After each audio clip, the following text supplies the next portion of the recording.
ఒకటవ అధ్యాయము 5వ వచనం చదువుకుందామండి. చివరి భాగము 5వ వచనం చివరి భాగం. అరుణోదయమున లేచి వారిలో ఒక్కొక్కని నిమిత్తమై దహన బలి అర్పించుచు వచ్చెను.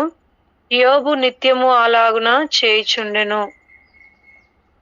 మరి ఇటు వాక్యాన్ని బట్టి దేవుడు మనతో మాట్లాడులాగున చిన్న ప్రార్థన చేసుకుందామండి. ప్రేమగల తండ్రి, పరిశుద్ధుడైన దేవ, కృపా కనికరం కలిగినటువంటి మా గొప్ప దేవ, మీకు వందనాలు, స్తోత్రములు చెల్లిస్తూ ఉంటున్నాను. ఈ ఉదయకాల సమయంలో తండ్రి, మీరు మాకు అనుగ్రహించినటువంటి మరి సావాసాన్ని బట్టి తండ్రి మీకు వందనాలు, స్తోత్రాలు చెల్లిస్తూ ఉంటున్నాను తండ్రి. మరి ఈ రీతిగా ప్రభావం మిమ్మల్ని స్తుతించడానికి, ప్రార్థించడానికి, మీ వాక్యపు వెలుగులో మా జీవితాలను మేము సరి చేసుకోవడానికి తండ్రి, మరి అనేకుల నిమిత్తము తండ్రి విజ్ఞాపనములు చేయడానికి దేవా ఇచ్చినటువంటి గొప్ప భాగ్యాన్ని బట్టి మీకు వందనాలు, స్తోత్రాలు. మరి తండ్రి నడిపించినటువంటి మీ ప్రియబిడ్డల్ని బట్టి మీకు వందనాలు, స్తోత్రాలు. ఈ సమయంలో దేవా వాక్యం ద్వారా మాతో మీరే మాట్లాడండి తండ్రి. దేవా మరి తండ్రి వాక్యానుసారంగా మరి తండ్రి ప్రార్థించేటటువంటి భాగ్యాన్ని దేవా మాకు అనుగ్రహిస్తురమ్మని ప్రార్థిస్తూ ఉంటున్నాను తండ్రి. సహాయం చేయండి. మరి దేవా మీ మీద ఆధారపడుతూ మీకు అప్పగించుకుంటూ నన్ను నేను తగ్గించుకుంటూ మీ నామాన్ని హెచ్చిస్తూ యేసుక్రీస్తు అత్యున్నతమైనటువంటి నామంలో స్తుతించి విశ్వాసంతో ప్రార్థించి అడిగి వేడుకుంటున్నాను తండ్రి. ఆమేన్.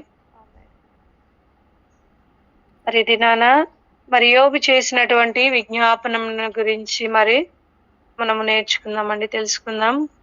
మరి యోబు మరి ఊజు దేశానికి చెందినటువంటి మరి ధనవంతుడు. మరి ఈయన ఎలాంటి వాడంటే యోబు ఎంతగానో ఆ యొక్క ఫస్ట్ వచనంలో గనక మనం చూసినట్లయితే అతడు ఎంతగానో యథార్థవర్తనుడును, న్యాయవంతుడును, మరి అదే విధంగా దేవుని యందు ఎంతగానో భయభక్తులు కలిగినటువంటి వ్యక్తిగా యోబు ఉన్నాడు. అంత మాత్రమే కాదు గాని చెడుతనమును విసర్జించినటువంటి వాడు. మరి యోబు ఊజు దేశానికి చెందినటువంటి ధనవంతుడు. మరి ఆయన యథార్థవంతుడు, న్యాయవంతుడు. మరి అంత మాత్రమే కాదు గాని దేవుని యందు ఎంతగానో భయభక్తులు కలిగినటువంటి వ్యక్తి అన్నమాట. అంత మాత్రమే కాదు గాని ఈయన చెడుతనమును విసర్జించినటువంటి వాడుగా ఉన్నాడు. మరి తన యొక్క 10 మంది పిల్లలతో సహా సమస్తాన్ని కూడా కోల్పోయినటువంటి పరిస్థితుల్లో కూడా తను ఏం చేయబడ్డాడు అంటే ఎంతగానో దేవుణ్ణి స్తుతించినటువంటి వాడుగా ఉన్నాడు. ఆ యొక్క 10 మంది మరి ఆ యొక్క పిల్లల్ని కోల్పోయినప్పుడు కూడా తనకు యొక్క ఆస్తి యావత్తును సమస్తం కూడా నష్టపోయినప్పుడు దేవుణ్ణి ఎంతగానో స్తుతించినటువంటి వ్యక్తిగా ఉన్నాడు. మరి మన జీవితాల్లో మనం కూడా మరి కేవలం మనకు దేవుడు మనకిచ్చినటువంటి మరి ఆ యొక్క మంచి సమృద్ధికరమైనటువంటి మరి ఆ పరిస్థితుల్లో బట్టి మాత్రమే దేవుని స్తుతించేటటువంటి వారంగా కాదు గాని దేవుడు మనకిచ్చినటువంటి స్థితిని బట్టి మనం ఏం చేయాలంటే మరి దేవుని ఎంతగానో స్తుతించేటటువంటి వారంగా ఉండాలి.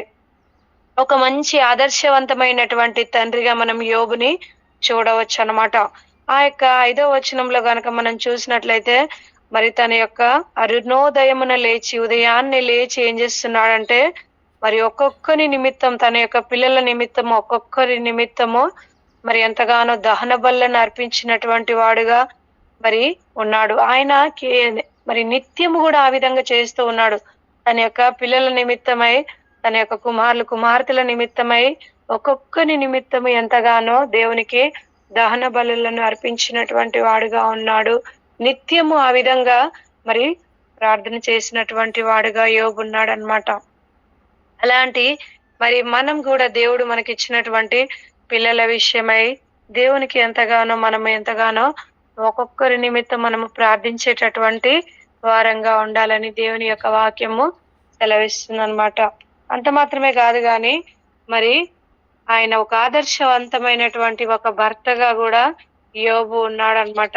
ఇదే యోబు గ్రంథము 2వ అధ్యాయము మరి 9-10 వచనాల్లో గనక చూసుకున్నట్లయితే అతని భార్య వచ్చి, నీవు ఇంకను యథార్థతను వదిలేకుందువా, దేవుని దూషించి మరణము కమ్మనెను. మరి అతని యొక్క భార్య దేవుని దూషించి చచ్చిపో అంటుంది. మరి అతనితో మాట్లాడుతున్నటువంటి మరి ఆ సందర్భాలలో ఆయన ఏమన్నాడంటే కేవలము మూర్ఖురాలు మాట్లాడినట్లు మాట్లాడకు అని అన్నాడు గాని మరి ఇంకా ఏం కూడా ఆమెను అనలేదన్నమాట. భార్య అయితేనేమో నువ్వు చచ్చిపో అన్నది. తను మాత్రం కేవలం ఒకటే ఒక మాట, మూర్ఖురాలు మాట్లాడినట్లు నువ్వు మాట్లాడకు, మూర్ఖురాలు మాట్లాడినట్లు నువ్వు మరి ఎంతగానో మాట్లాడుచున్నావు, నీవు దేవుని వలన మేలు అనుభవించుదుమా, మనము దేవుని వలన మేలు అనుభవించుదుమా, కీడు మనము అనుభవింప తగదా అని అంటున్నాడు. నిజంగా చాలా మంది చాలా సార్లు మనం ఏం చేస్తామంటే కేవలం దేవుని నుంచి మేళ్లను మాత్రమే ఆశించేటటువంటి వాళ్ళంగా ఉంటాం. మరి కీడుని మనము మరి ఎంతగానో కీడుని మరి అనుభవింప తగదా అని అంటున్నాడు ఆ యొక్క యోబు. నిజంగా ఎంత భక్తిపరుడు, ఎంత యథార్థవంతుడు. మరి యోబు గనక మరి యోబు జీవితాన్ని మనం ధ్యానించినట్లయితే మరి ఎంతగానో ఒక ఆదర్శవంతమైనటువంటి భర్తగా యోబు ఉన్నాడనమాట.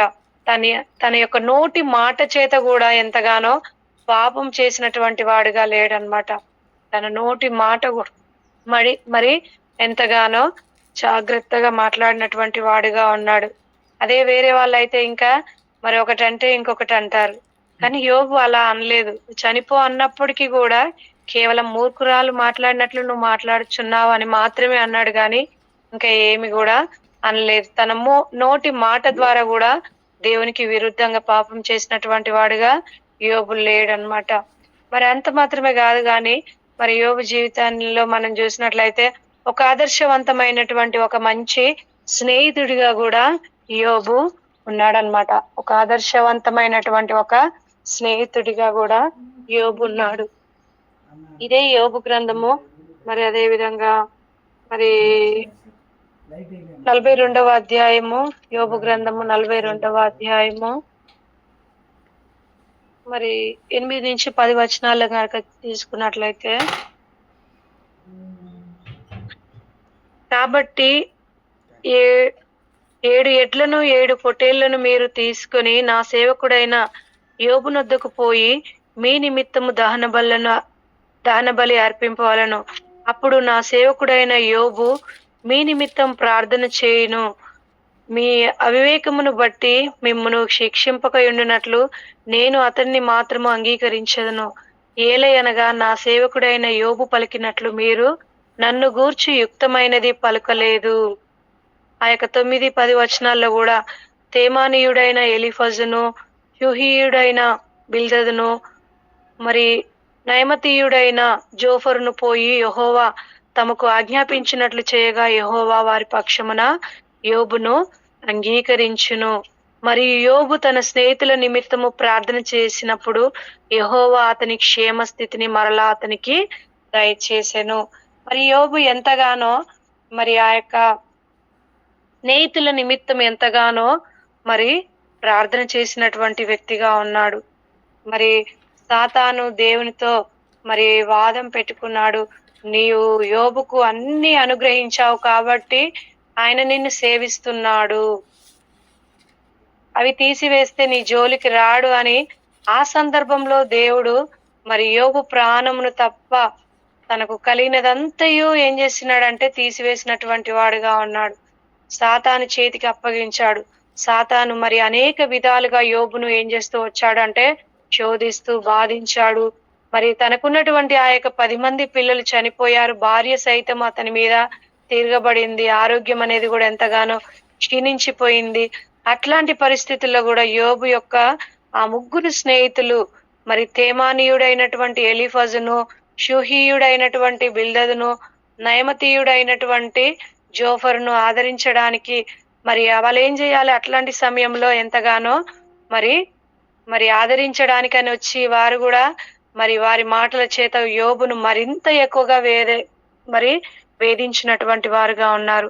తనకున్నటువంటి ఆస్తి యావత్తు, పిల్లలు అంతా పోయినటువంటి సమయంలో మరి వచ్చి మనం ఏం చేయాలండి, మరి ఆదరించేటటువంటి వాళ్ళంగా ఉండాలి. కానీ మరి ఇంకా తనకున్నటువంటి బాధను ఇంకా అధికం చేసినటువంటి వారుగా ఉన్నారు ఈ స్నేహితులు. మరి దేవుని సన్నిధిలో అతన్ని దోషిగా నిలబెట్టారు. అయితే దేవుడు వారినే దోషులుగా ఎంతగానో నిర్ధారించిండ్రు. మరి నిర్ధారించినటువంటి వాడుగా ఉన్నాడు. కాబట్టి మరి ఆ యొక్క మరి 8వ వచనంలో గనక నువ్వు చూసినట్లయితే, మీ అవివేకమును బట్టి మిమ్మును శిక్షింపకయుండునట్లు నేను అతనిని మాత్రము అంగీకరించెదను. ఏలయనగా నా సేవకుడైన యోబు పలికినట్లు మీరు నన్ను గూర్చి యుక్తమైనది పలకలేదు. మరి ఆ విధంగా తన స్నేహితులు ఎంతగానో మరి దేవుని గురించి మరి ఆ యోబును ఎంతగానో బాధించినటువంటి వాళ్ళుగా ఉన్నారు. ఆ సమయంలో వాళ్ళ నిమిత్తము మరి తన స్నేహితుల నిమిత్తము మరి యోబు ఎంతగానో ప్రార్థించినటువంటి వాడుగా ఉన్నాడు. వారి యొక్క మరి పాపాన్ని, వారి యొక్క దోషాన్ని ఎంతగానో ఒప్పుకున్నటువంటి వాడుగా ఉన్నాడు. కాబట్టి దేవుడు ఏం చేస్తూ వచ్చాడంటే, యోబు మరి తన యొక్క స్నేహితుల నిమిత్తం ప్రార్థన చేసినప్పుడు, మనం ఇతరుల కొరకు ప్రార్థన చేస్తే దేవుడు ఏం చేస్తాడంటే, మన యొక్క అవసరతను తీరుస్తాడు. మనం చాలా సార్లు మన కొరకు మనమే ప్రార్థన చేసుకుంటాం, కానీ ఇతరుల నిమిత్తం భారం కలిగి ప్రార్థించలేనటువంటి వారంగా ఉంటాం. మరి మనకు ఎంతో మంది స్నేహితులు ఉండవచ్చు. మనకు చిన్ననాటి నుంచి కూడా మరి ఎంతో మంది ఆ యొక్క స్నేహితుల నిమిత్తం మనం అంతా వారి యొక్క రక్షణ నిమిత్తం ప్రార్థన చేస్తామా అంటే, వారితో కలిసి తిరుగుతాం, ఉంటాం. మరి కానీ వారి కోసం, వారి యొక్క రక్షణ కోసం మనం ప్రార్థన చేస్తామా అంటే, ఏ మాత్రం కూడా అలాంటి భారం లేనటువంటి వారిగానే ఉంటాం. యోబు అయితే తన స్నేహితుల కొరకు ఎంతగానో ప్రార్థన చేసినటువంటి వాడుగా ఉన్నాడు. కాబట్టి తను ప్రార్థన చేసినప్పుడు మరి ఎంతగానో తన యొక్క మరి క్షేమ స్థితిని దేవుడు మరలా తనకు అనుగ్రహించినటువంటి వాడుగా ఉన్నాడు. మరి మన కష్ట సమయాల్లో మన ప్రాణ స్నేహితులే మరి మన మీద తిరగబడి మనల్ని ఎంతగానో అవమానపరిచినటువంటి సందర్భాల్లో అయినా వారి రక్షణ కొరకు, వారి యొక్క క్షేమం గురించి మనము విజ్ఞాపన చేయాల్సినటువంటి అవసరత మన మీద ఉంది అని మనము గుర్తెరిగేటటువంటి వారంగా ఉండాలి. ఆ యొక్క బాధ్యత దేవుడు మనకు అప్పగించిండు. మరి నాకు రక్షింపబడినటువంటి మన మీద దేవుడు ఆ యొక్క భారాన్ని ఉంచి ఉన్నాడు అనేటటువంటి గ్రహింపును మనం కలిగి ఉండేటటువంటి వారంగా ఉండాలి. మరి నిజంగా యోబు తన యొక్క స్నేహితుల నిమిత్తము మరి ఏ విధంగానైతే ఎంత భారం కలిగి ప్రార్థించిండో, అలాంటి భారము నిజంగా మన యొక్క స్నేహితుల పట్ల మరి మనం కలిగి ఉండేటటువంటి వారంగా ఉన్నామా అనేది మనం ఎంతైనా పరిశీలించుకోవాలి, పరీక్షించుకోవాలి అని దేవుని యొక్క వాక్యము సెలవిస్తుంది అన్నమాట. అదే విధంగా మరి మరి ఇంకొకరు మరి మరి యోనా చేసినటువంటి ప్రార్థన గురించి కూడా మనము నేర్చుకుందామండి. యోనా యొక్క ప్రార్థనలో మనం నేర్చుకోవాల్సినటువంటిది మరి ఏంటి మరి చూసుకుందామండి. యోనా గ్రంథము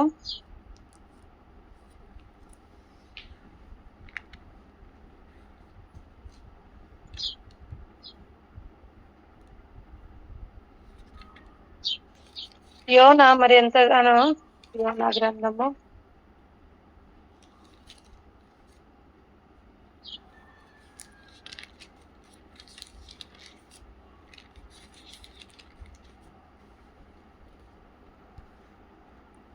నా రెఫరెన్స్ చెప్పండి మా.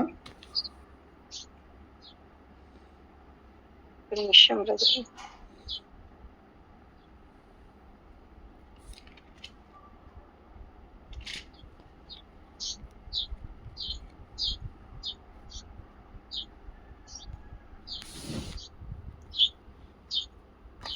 అయిపోగొట్టి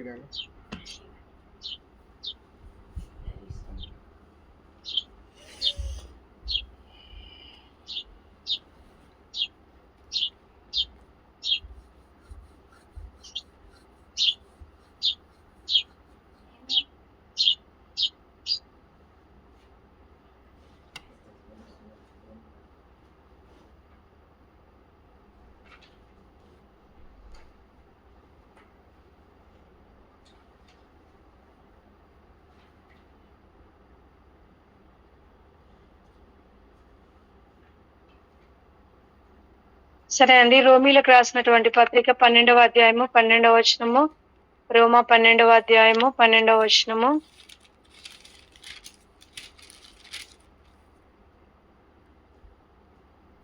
నిరీక్షణ గలవారై సంతోషించుచు, శ్రమయందు ఓర్పు గలవారై ప్రార్థనయందు పట్టుదల కలిగి ఉండుడి. నిరీక్షణ గలవారై సంతోషించుచు, మరి నిజంగా మన జీవితాల్లో మనకు కావాల్సింది ఏంటంటే మరి నిరీక్షణ. మనం దేని యందైతే నిరీక్షణ కలిగి ఉన్నామో ఆ యొక్క మరి నిరీక్షణ గలవారమే మనం ఏం చేయాలంటే సంతోషించేటటువంటి వారంగా ఉండాలి. మనకు కలిగినటువంటి మనకున్నటువంటి ప్రతి పరిస్థితిని బట్టి దేవునిలో మనము ఆనందించేటటువంటి వాళ్ళంగా ఉండాలి. శ్రమ యందు మనం ఏ విధంగానండి యోబు ఏ విధంగానైతే మరి ఓర్పు కలిగి ఉన్నాడో మరి అలాంటి ఓర్పును మన జీవితాల్లో మనము కలిగి ఉండేటటువంటి వారంగా ఉండాలి.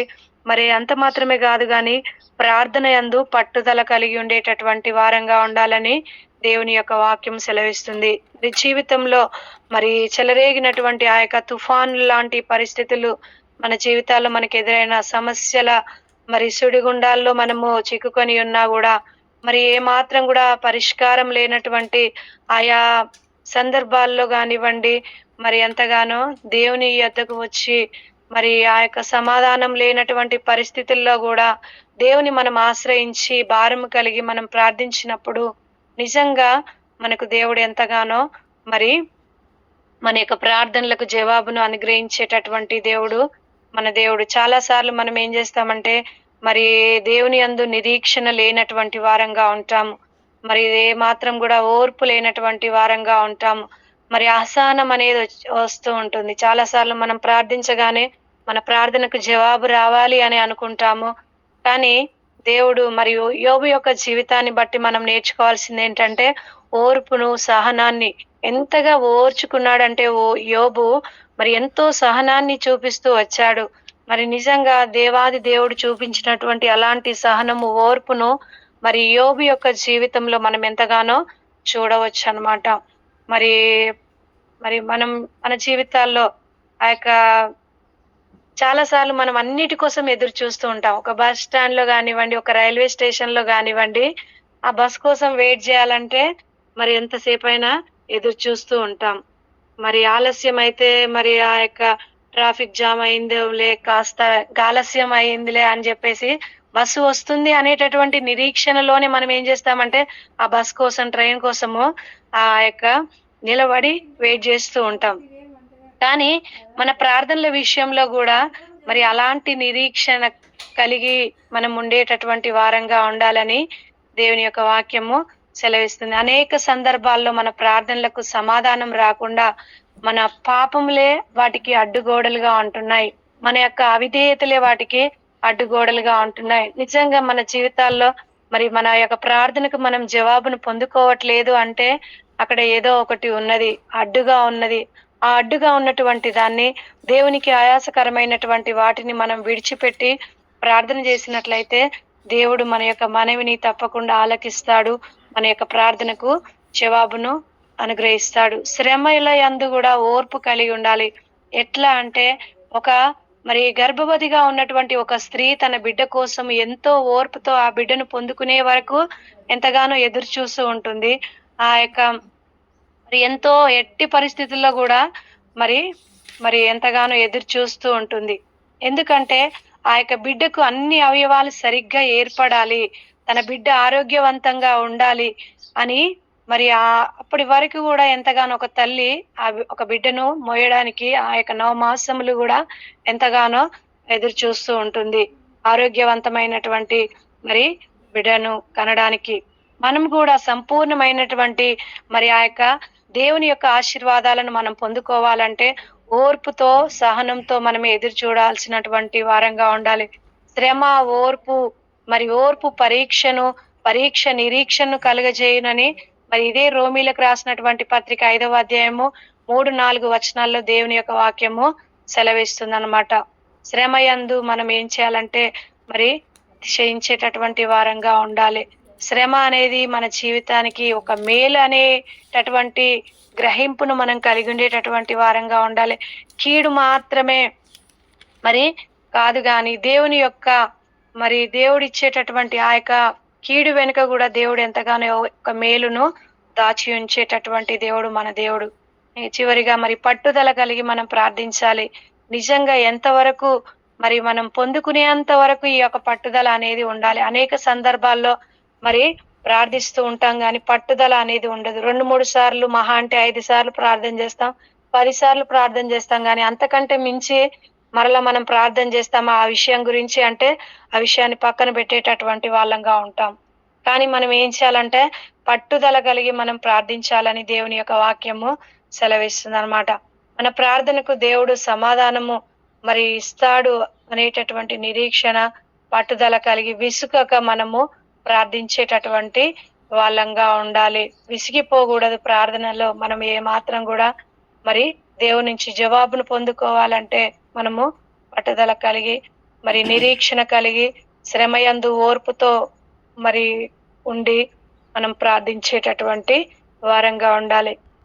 యోబు ఎలాంటి సహనము ఓర్పును కలిగి ఉన్నాడో మరి అలాంటి మరి యోబు లాంటి ప్రార్థన జీవితాన్ని, యోబు లాంటి యథార్థవంతమైనటువంటి మరి భక్తి జీవితాన్ని మనం జీవించడానికి మరి తన యొక్క స్నేహితుల కొరకు ఏ విధంగానైతే ప్రార్థన చేస్తూ వచ్చిండో, తన కుమారుల కొరకు, తన పిల్లల కొరకు ఏ విధంగానైతే ప్రార్థన చేస్తూ వచ్చిండో అలాంటి ప్రార్థన విజ్ఞాపనను మన జీవితాల్లో మనం కూడా చేసేటటువంటి వారంగా ఉండాలి. మరి ఇటు వాక్యాన్ని దేవుడు మన వినికిడిలో దీవించి ఆశీర్వదించును గాక. ఆమేన్.